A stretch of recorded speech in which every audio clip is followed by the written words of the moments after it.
Welcome back. At first glance, The Captive's Tale, which covers chapters 39 to 41, is a military adventure.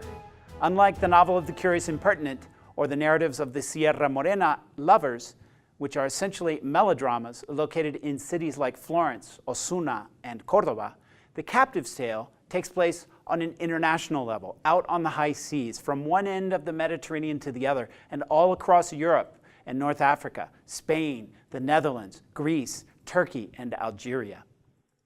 It's more like a modern war or spy film dominated by action and suspense, although there are some courtly notes of moral, cultural, and amorous intrigue, which we might associate with a classic film like Casablanca. More importantly, The Captive's Tale allows Cervantes to mark the last stage of Don Quixote with a deeply autobiographical turn. The Captive orients us by recalling the opening line of Don Quixote, except that instead of referring to an unknown place in La Mancha, he begins in León and alludes explicitly to his bloodline. Somewhere in the mountains of León, my lineage had its beginnings. The mountain region of León, near Oviedo, has always been considered the noblest part of Spain. The captive's father was a wealthy man, but, like Don Quixote, financially irresponsible, so generous and easy with his money as to make even Alexander himself seem restrained. This is an oddly inverted comparison to Alexander the Great's famous magnanimity. Moreover, as a noun, the Spanish adjective estrecho carries the geographical sense of a narrowing or a strait, as in the Strait of Gibraltar between Spain and Morocco.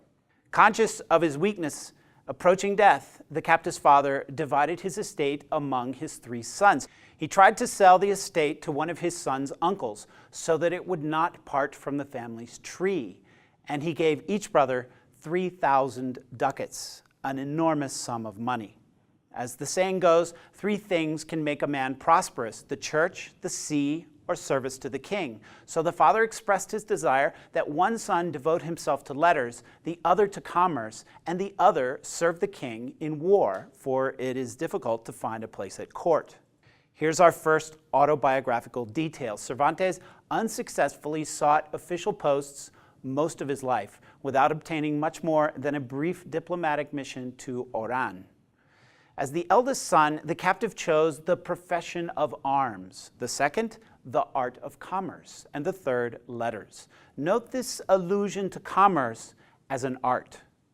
Before going their separate ways, the captive returns to his father 2,000 of the 3,000 ducats, and the other 2 brothers, moved by his example, each returned 1,000, and thus the father doesn't have to sell the estate. Note that the firstborn son is relatively more liberal and loyal.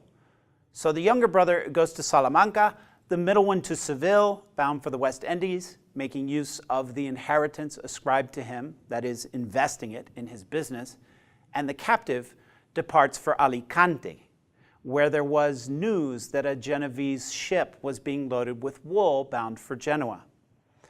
Note that commerce overlaps arms on the captive's first journey.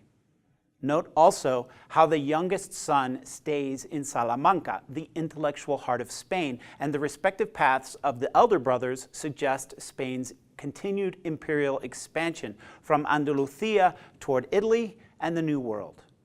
According to the captive, this all occurred 22 years ago, and he has not heard anything about his father or his brothers since.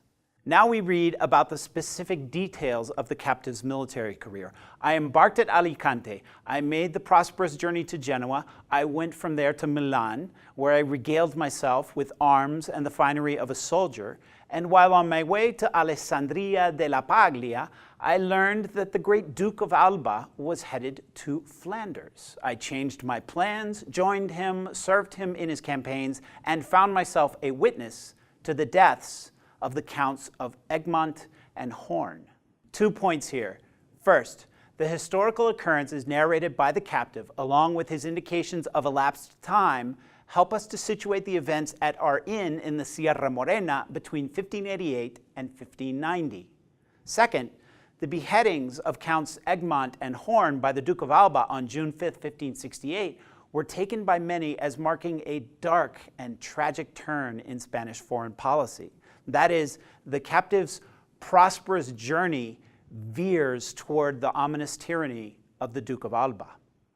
Although not stated as such, the captive is plotting a kind of historical tragedy whereby Spaniards saw themselves figuratively transformed from liberators and protectors into oppressors. This would be something like an American soldier relating his service in World War II and then Vietnam.